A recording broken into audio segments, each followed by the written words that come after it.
নমস্কার বন্ধুরা, অনেকদিন পর রান্নার কেরামতি চ্যানেলে আপনাদের সকলকে অনেক অনেক স্বাগত জানাই।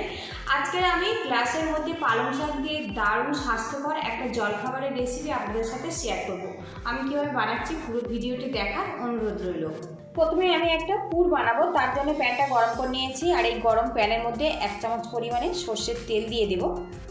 এদিকে তেলটা ভালো মতো গরম হয়ে গেছে। এবার এই তেলের মধ্যে আমি 1/2 চামচ কালো সর্ষে দিয়ে দেব। এবারে এর মধ্যে দিয়ে দেবো আদা কুচি, কাঁচা লঙ্কা কুচি আর পেঁয়াজ কুচি। এবারে এর মধ্যে অল্প কিছু কড়াইশুঁটি দিয়ে দেব।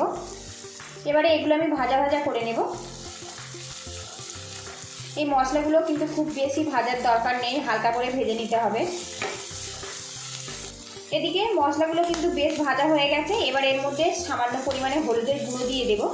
1/2 চামচ পরিমাণে ধনের গুঁড়ো। এবারে এগুলো একটু নাড়াচাড়া করে নেব মশলার সাথে। এদিকে দেখুন মশলাটা কিন্তু বেশ ভাজা ভাজা হয়ে গেছে। আর যে কড়াইশুঁটিটা আমি দিয়েছিলাম হালকা হালকা অন্য কালার চলে এসছে। আর এখন কিন্তু খুব সুন্দর একটা গন্ধ বেরিয়েছে মশলা থেকে। এবারে এর মধ্যে আমি দিয়ে দেবো ম্যাশ করা আলু। এখানে আমি 2টো মিডিয়াম সাইজের আলু ম্যাশ করে নিয়েছি, সেটা এর মধ্যে আমি দিয়ে দিলাম। এবারে এর মধ্যে দিয়ে দেবো স্বাদ মতো লবণ। মশলার সাথে আলুটা ভালো করে আমি ম্যাশ করে নেব। আর বন্ধুরা, বেশি স্বাদ বাড়াতে ইচ্ছে হলে আপনারা কিন্তু পছন্দ মতো মশলা এখানে ব্যবহার করতে পারেন। এই আলুটা কিন্তু একদম শুকনো শুকনো করে রেডি করে নিতে হবে। মশলার সাথে দেখুন আলুটা কিন্তু বেশ ভালো করে মিশিয়ে নিয়েছি। এবারে এর মধ্যে কিছুটা ধনেপাতা কুচি দিয়ে দেব, এতে ফ্লেভারটা খুব ভালো আসবে। আর আপনারা চাইলে গরম মশলার গুঁড়োও কিন্তু এখানে ব্যবহার করতে পারেন। ধনেপাতা দিয়ে আলুটা ভালো করে মিশিয়ে নেব। নিয়ে আমি গ্যাসের হিটটা বন্ধ করে দেব।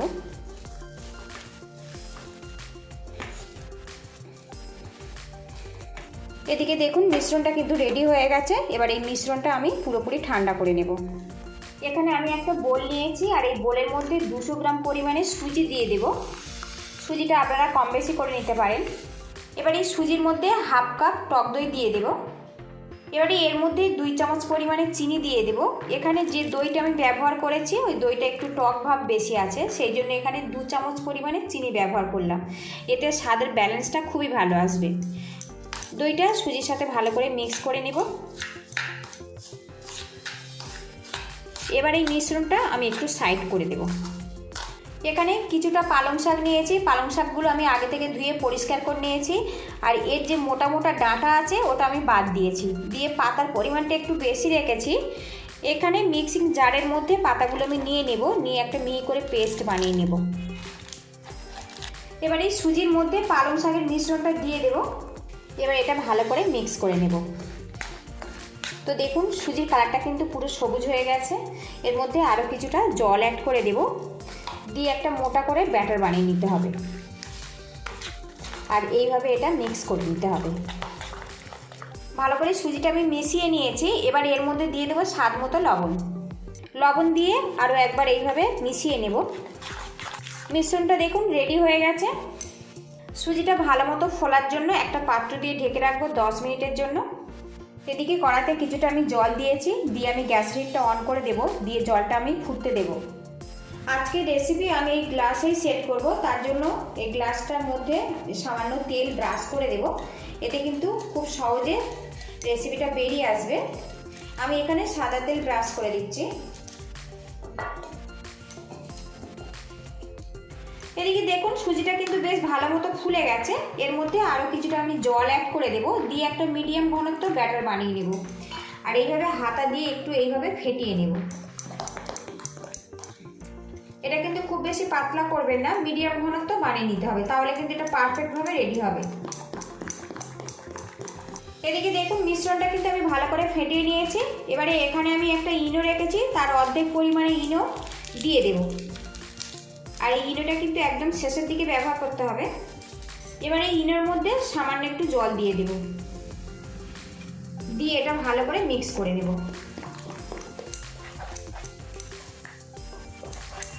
এদিকে দেখুন ইনোটা দিয়ে ভালো করে আমি সুজিটা কিন্তু মিশিয়ে নিয়েছি। আর এখানে যে গ্লাস দুটো আমি তেল মাখিয়ে রেখে দিয়েছিলাম, এবার এই গ্লাসের মধ্যে আমি সুজির মিশ্রণটা দিয়ে দেব।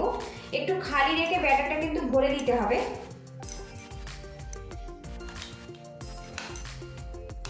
তো দেখুন খালি রেখে ব্যাটারটা আমি ভরে নিয়েছি। এইভাবে কিন্তু এটা রেডি করে নিতে হবে। এদিকে আলুর পুরটা কিন্তু বেশ ঠান্ডা হয়ে গেছে। এখানে বেশ কিছুটা আলুর পুর একসঙ্গে আমি নিয়ে নেব, নিয়ে একটু হাত দিয়ে এইভাবে লম্বা রোল মতো করে নেব।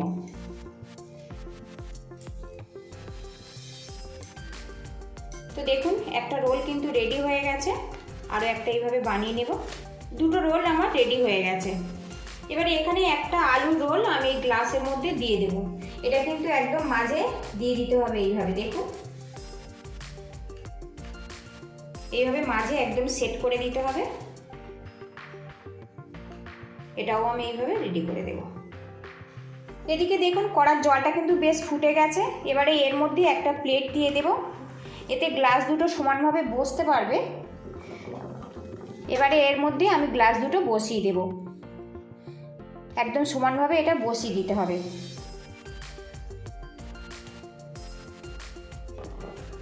এদিকে দেখুন গ্লাস দুটো সমানভাবে বসিয়ে দিয়েছি। এবারে এখানে আমি একটা স্টিলের গামলা দিয়ে এটা ভালো করে ঢেকে দেব 10 মিনিটের জন্য, দিয়ে ভাপিয়ে নেব। এদিকে দেখুন গ্লাসের মধ্যে একদম কিন্তু সুন্দরভাবে এটা সেট হয়ে গেছে, আর কতটা ফুলে ফুলে গেছে দেখুন। আগে থেকে আমি গ্যাসের হিটটা বন্ধ করে দিয়েছি। এবার এগুলো আমি নামিয়ে পুরোপুরি ঠান্ডা করে নেব, তাহলে কিন্তু খুব সহজভাবে এই টিফিন রেসিপিটা বাইরে বেরিয়ে আসবে। এদিকে দেখুন গ্লাসটা কিন্তু বেশ ভালো মতো ঠান্ডা হয়ে গেছে। একটু হাত দিয়ে এইভাবে ঘুরিয়ে নেব, তাহলে কিন্তু খুব সহজে কিন্তু এই ব্রেকফাস্ট রেসিপিটা বেরিয়ে আসবে। এদিকে দেখুন টিফিনটা কিন্তু আমি গ্লাস থেকে বের করে নিয়েছি, আর এখন দেখুন কত সুন্দর জালিদারভাবে তৈরি হয়েছে। আপনারা চাইলে এটা ছোট ছোট করে টুকরো করে এইভাবে কিন্তু পরিবেশন করতে পারেন, কিন্তু একটু বেশি স্বাদ বাড়ানোর জন্য এটা একটু অন্যভাবে আমি তৈরি করব। তো এই টিফিন রেসিপিটা স্পাইসি করব, তার জন্য আমি প্যানটা গরম করে নিয়েছি, আর এর মধ্যে দিয়ে দেবো 1 চামচ পরিমাণে সর্ষের তেল। তেলটা গরম হয়ে গেছে, সামান্য সর্ষে দিয়ে দেব। এবারে এর মধ্যে আমি 5 থেকে 6টা কারি পাতা ছোটো করে টুকরো করে নিয়েছি, দিয়ে দেব। এর মধ্যে সামান্য একটু রেড চিলি পাউডার দেবো, এটা একদম অপশনাল, একটু কালারটা ভালো আসার জন্য।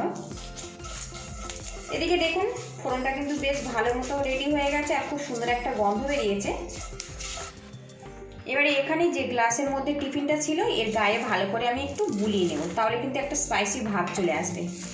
এখানে আমি 2টো গ্লাসে টিফিন বানিয়েছি, একটা গ্লাস দিয়ে এইভাবে কিন্তু আমি রেডি করে নিচ্ছি।